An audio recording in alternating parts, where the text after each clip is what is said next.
नमस्कार दोस्तों, स्वागत है आपका आज के मुख्य समाचारों में। जी हाँ दोस्तों, आपको यहाँ पर देखने को मिलेंगी सुबह से लेकर शाम तक की तमाम बड़ी खबरें मुख्य समाचार ब्रेकिंग न्यूज अपडेट्स के रूप में। तो चलिए दोस्तों, जान लेते हैं आज की पहली बड़ी खबर। दिल्ली विधानसभा चुनाव के लिए आम आदमी पार्टी का मैनिफेस्टो हो गया जारी। 15 गारंटी में रोजगार और महिलाओं को 2100 रुपए प्रति माह का वादा किया। जी हाँ दोस्तों, आम आदमी पार्टी ने सोमवार को मैनिफेस्टो जारी कर दिया। आम आदमी पार्टी के राष्ट्रीय संयोजक अरविंद केजरीवाल ने दिल्ली चुनाव के लिए 15 गारंटियों की घोषणा की। इस दौरान मंच पर सीएम आतिशी के साथ सांसद संजय सिंह और दिल्ली कैबिनेट मंत्री सौरभ भारद्वाज और गोपाल राय भी मौजूद रहे। दरअसल दोस्तों, अरविंद केजरीवाल ने पार्टी का मैनिफेस्टो जारी करते हुए बीजेपी को निशाने पर लिया। उन्होंने बीजेपी को याद दिलाया कि 15 लाख के वादे का क्या हुआ। बीजेपी वालों ने गारंटी शब्द को बर्बाद कर दिया है। वहीं दोस्तों, अरविंद केजरीवाल ने 15 गारंटियां दी। इनमें रोजगार की गारंटी, महिला सम्मान योजना, संजीवनी योजना, वाटर बिल, 24 घंटे पानी, साफ यमुना, सड़क, इसके साथ ही पुजारियों, किराएदारों, स्टूडेंट, शिविर, राशन कार्ड धारकों सबके लिए कुछ ना कुछ योजनाएं लागू करने का वादा किया गया है। चलिए दोस्तों, जान लेते हैं अगली बड़ी खबर। कर्नाटक सीएम की पत्नी को ईडी का नोटिस, पूछताछ के लिए 28 जनवरी को बुलाया। कम दाम में सरकारी जमीन लेने का आरोप। जी हां दोस्तों, कर्नाटक के सीएम सिद्धारमैया की पत्नी पार्वती को मैसूर अर्बन डेवलपमेंट अथॉरिटी मुडा जमीन घोटाला केस में ईडी ने नोटिस जारी किया है। उन्हें ईडी के बेंगलुरु स्थित दफ्तर में मंगलवार सुबह 11 बजे पूछताछ के लिए बुलाया गया है। ईडी ने कहा है कि सबूत और रिकॉर्ड पेश करने के लिए उनका मौजूद होना जरूरी है। ईडी के अतिरिक्त निदेशक मुरली कन्नन ने बताया कि पार्वती के खिलाफ मनी लॉन्ड्रिंग एक्ट 2002 के तहत जांच की जा रही है। चलिए दोस्तों, जान लेते हैं अगली खबर। उत्तराखंड यूसीसी लागू करने वाला पहला राज्य बना। सीएम धामी बोले, हलाला और एक से ज्यादा शादियों के साथ 3 तलाक पर पूरी तरह से लगेगी रोक। जी हां दोस्तों, उत्तराखंड में यूनिफॉर्म सिविल कोड यूसीसी आज से लागू हो गया। मुख्यमंत्री आवास में सीएम पुष्कर सिंह धामी ने इसका ऐलान किया। यह कार्यक्रम सीएम आवास के मुख्य सेवक सदन में आयोजित किया गया था। दरअसल दोस्तों, सीएम धामी ने कहा कि हमने 3 साल पहले जनता से किए गए वादे को पूरा किया है। यूसीसी किसी धर्म या वर्ग के खिलाफ नहीं है। इसका उद्देश्य किसी को टारगेट करना नहीं है, सभी को समान अधिकार देना है। 27 जनवरी का दिन समान नागरिकता दिवस के रूप में मनाया जाएगा। इसी के साथ दोस्तों, धामी ने कहा कि यूसीसी लागू होने से हलाला, बहुविवाह और 3 तलाक पर पूरी तरह से रोक लगेगी। चलिए दोस्तों, जान लेते हैं अगली खबर। हरियाणा ने किया दिल्ली का पानी जहरीला। आम आदमी पार्टी के आरोप पर इलेक्शन कमीशन ने सैनी सरकार से जवाब मांगा। जी हां दोस्तों, दिल्ली विधानसभा चुनाव में यमुना की सफाई का मुद्दा गर्माता जा रहा है। अब आम आदमी पार्टी के राष्ट्रीय संयोजक अरविंद केजरीवाल ने हरियाणा की भाजपा सरकार पर यमुना के पानी को जहरीला करने का आरोप लगाया है। साथ ही दिल्ली की मुख्यमंत्री आतिशी ने दिल्ली को आपूर्ति किए जाने वाले पानी में अमोनिया बढ़ने का दावा करते हुए चुनाव आयोग को पत्र लिखा। सूत्रों का कहना है कि दिल्ली सरकार के इस पत्र पर चुनाव आयोग ने हरियाणा से जवाब मांगा है। वहीं केजरीवाल के बयान पर हरियाणा के सीएम ने पलटवार किया। उन्होंने कहा कि केजरीवाल को लोग अब चलता करने वाले हैं। चलिए दोस्तों, जान लेते हैं अगली खबर।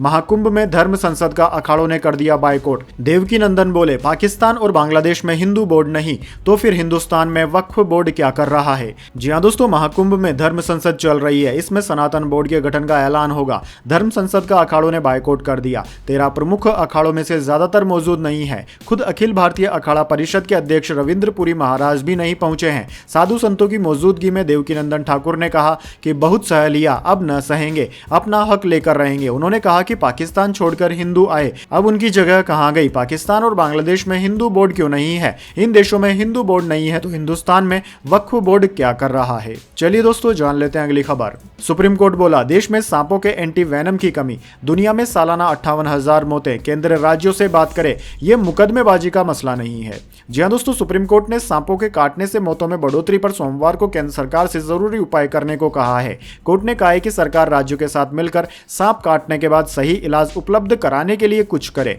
जस्टिस BR गवई और जस्टिस SVN भट्टी की बेंच ने एक याचिका पर सुनवाई करते हुए यह टिप्पणी की। याचिका में कहा गया है कि दुनिया भर में सांप काटने से सबसे ज्यादा मौतें भारत में होती है। यहाँ हर साल करीब 58,000 मौतें होती है। सांप के जहर के एंटी वेनम की कमी की वजह से देश पब्लिक हेल्थ क्राइसिस का सामना कर रहा है। चलिए दोस्तों, जान लेते हैं इसके बाद अगली बड़ी खबर। कोलकाता दुष्कर्म हत्या मामला, पीड़ित पेरेंट्स दोषी की फांसी नहीं चाहते। बोले, बोले, हमारी बेटी की जान गई, इसका मतलब यह नहीं है कि संजय की जान चली जाए। जी हां दोस्तों, कोलकाता में मेडिकल स्टूडेंट से दुष्कर्म और हत्या के दोषी संजय राय की पीड़ित परिवार फांसी नहीं चाहता। पीड़ित के माता पिता की वकील गार्गी गोस्वामी ने सोमवार को कलकत्ता हाईकोर्ट से कहा कि हमारी बेटी की जान गई, इसका मतलब यह नहीं है कि संजय की भी जान जाए।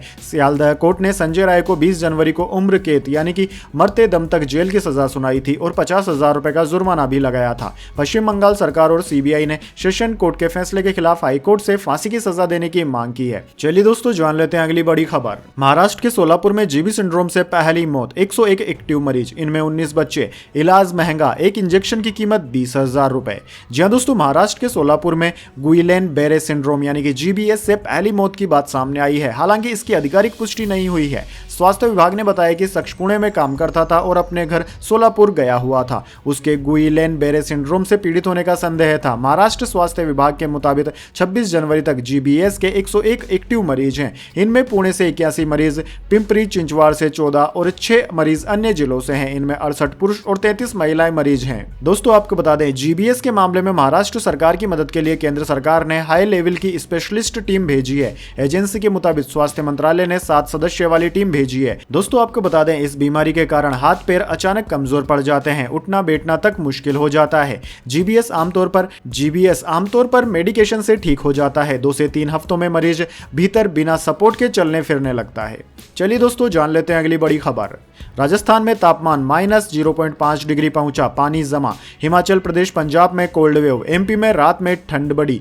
दिल्ली में 26 जनवरी का दिन 8 साल में सबसे गर्म रहा। जी हां दोस्तों, राजस्थान में सोमवार को पारा माइनस में चला गया था। सीकर के फतेहपुर में -0.5 डिग्री पर तापमान रिकॉर्ड किया गया। यहां पानी भी जम गया। राज्य में अगले 3 दिन ऐसा ही मौसम बना रहेगा। यहां कोल्ड वेव का अलर्ट भी जारी किया गया है। वहीं दोस्तों, मौसम विभाग के मुताबिक वेस्टर्न हिमालय रीजन, जम्मू कश्मीर, हिमाचल, उत्तराखंड में इस हफ्ते 2 वेस्टर्न डिस्टर्बेंस एक्टिव होंगे। पहला 29 जनवरी और दूसरा 1 फरवरी को एक्टिव हो सकता है। इससे बर्फबारी और बारिश हो सकती है। आज हिमाचल प्रदेश पंजाब में भी कोल्ड वेव का अलर्ट है। 30 जनवरी के बाद मध्य प्रदेश, महाराष्ट्र, बिहार, झारखंड, ओडिशा, पश्चिम बंगाल में न्यूनतम तापमान बढ़ सकता है। एमपी में बीते 1 हफ्ते से दिन रात के तापमान में बढ़ोतरी हो रही थी, लेकिन शनिवार से रातें ठंडी होने लगी है। रविवार रात शहडोल जिले का तापमान 5 डिग्री रिकॉर्ड किया गया था। 1 फरवरी से राज्य में बारिश का दौर भी शुरू हो सकता है। वहीं दोस्तों, दिल्ली में इस बार 26 जनवरी का दिन पिछले 8 सालों के गणतंत्र दिवस की तुलना में सबसे गर्म रहा।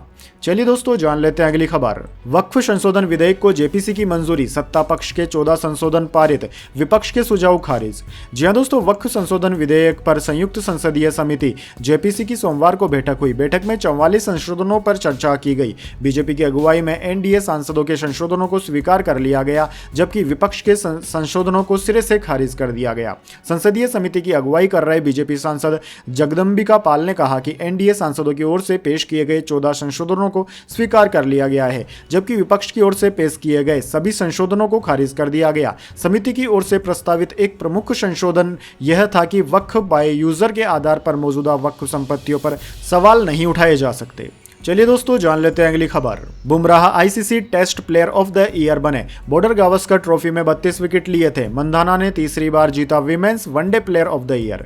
जी हां दोस्तों, भारतीय पेसर जसप्रीत बुमराह को ICC test player of the year चुना गया है। आईसीसी ने सोमवार को इसकी घोषणा की। बुमराह यह टाइटल पाने वाले भारत के पहले तेज गेंदबाज हैं। उन्होंने पिछले साल 71 विकेट झटके थे। इस टाइटल की रेस में इंग्लैंड के जो रूट, हैरी ब्रूक और श्रीलंका के कामिंडू मेंडिस के नाम भी शामिल थे। बुमराह के अलावा one day player of the year का अवार्ड अफगानिस्तान के अजमतुल्लाह को मिला। वहीं विमेंस कैटेगरी में भारत की उप कप्तान Smriti Mandhana one day player of the year चुनी गई। चलिए दोस्तों, जान लेते हैं अगली खबर। उज्बेकिस्तानी चेस प्लेयर का भारतीय ग्रैंड मास्टर से शेक हैंड से इनकार। विवाद के बाद कहा, धार्मिक कारणों से महिलाओं को नहीं छूता, फिर माफी मांगी।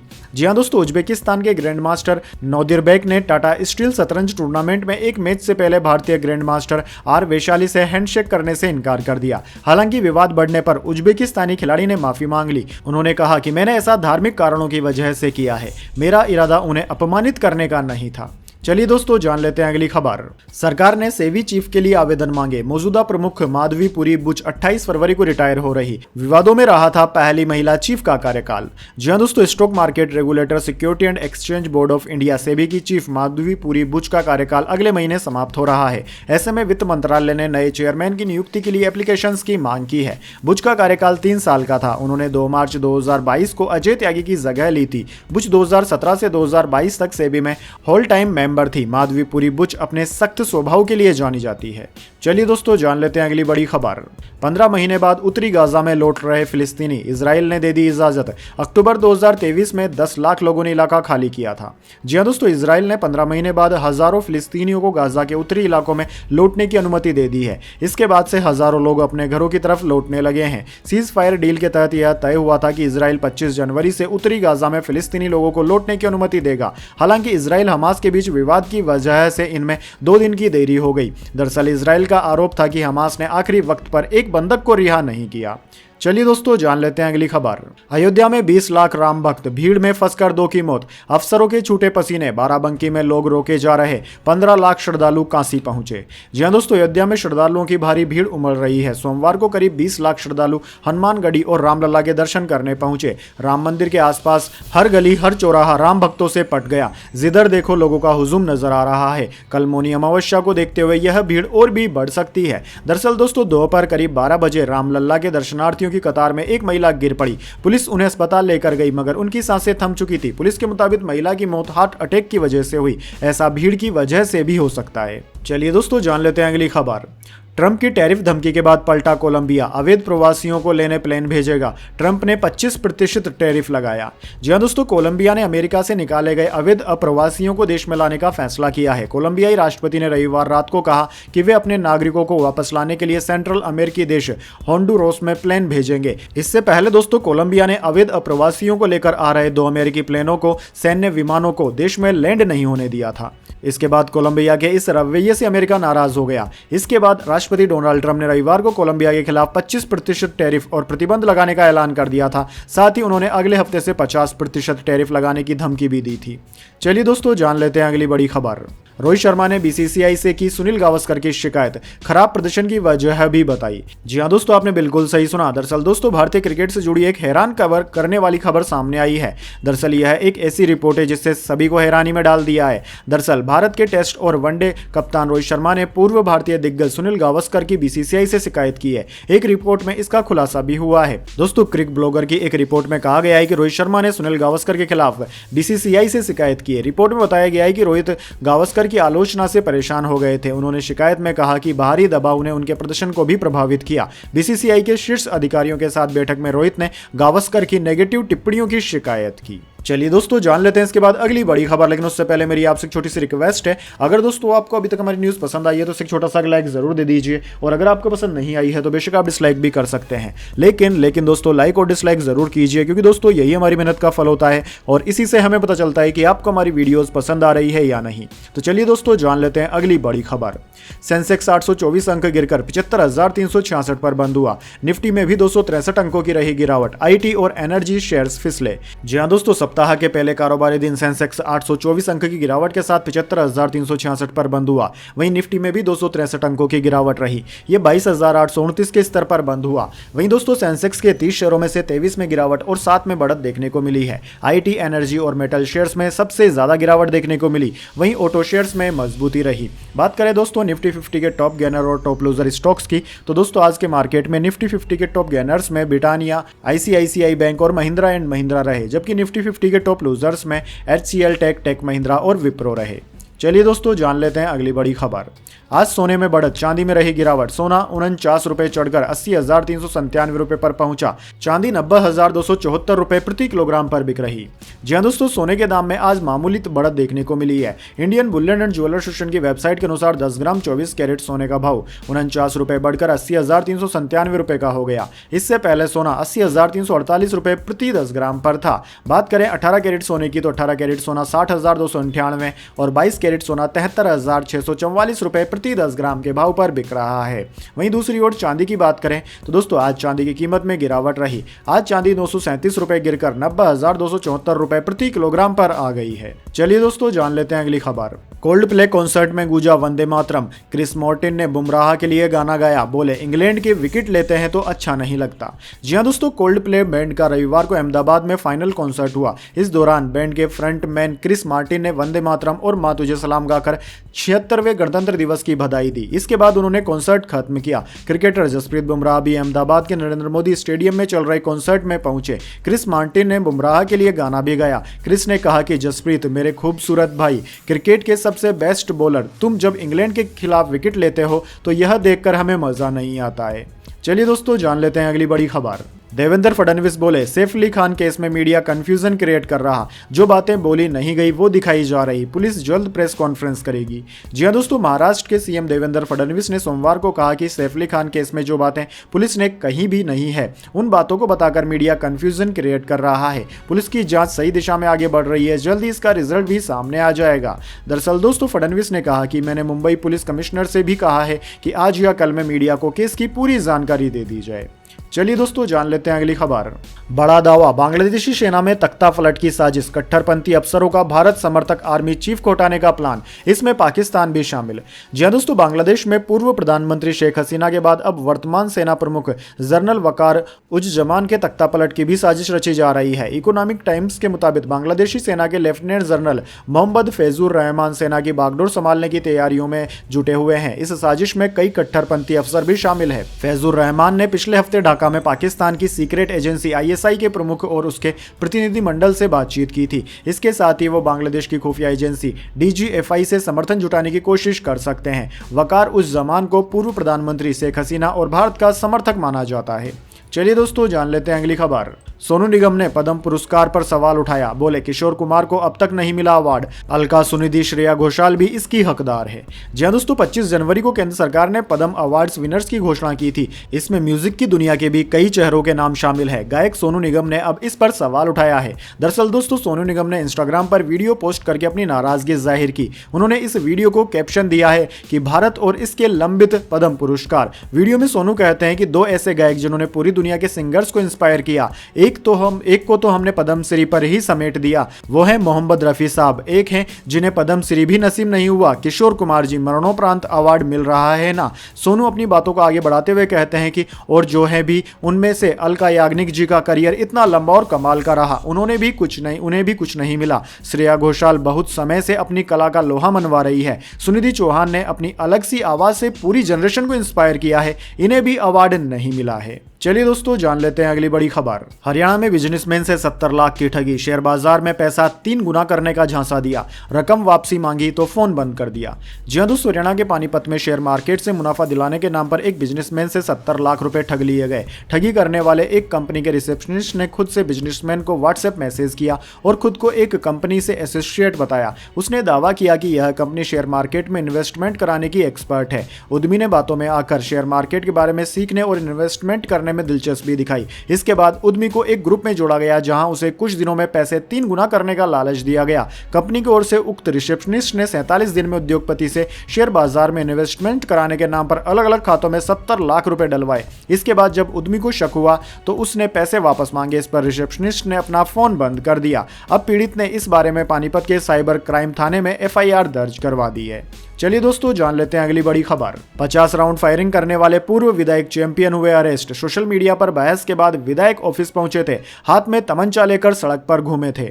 जी हां दोस्तों, उत्तराखंड के हरिद्वार में खानपुर सीट से निर्दलीय विधायक उमेश कुमार के कैंप कार्यालय पर फायरिंग हुई थी। भाजपा के पूर्व विधायक प्रणव सिंह चैंपियन ने करीब 50 राउंड गोलियां भी चलाई थी। सोमवार को पुलिस ने उन्हें पकड़ लिया। मेडिकल जांच के लिए रानीपुर पुलिस स्टेशन लेकर जाया गया। इसके बाद उन्हें 14 दिन की न्यायिक हिरासत में भी भेज दिया गया।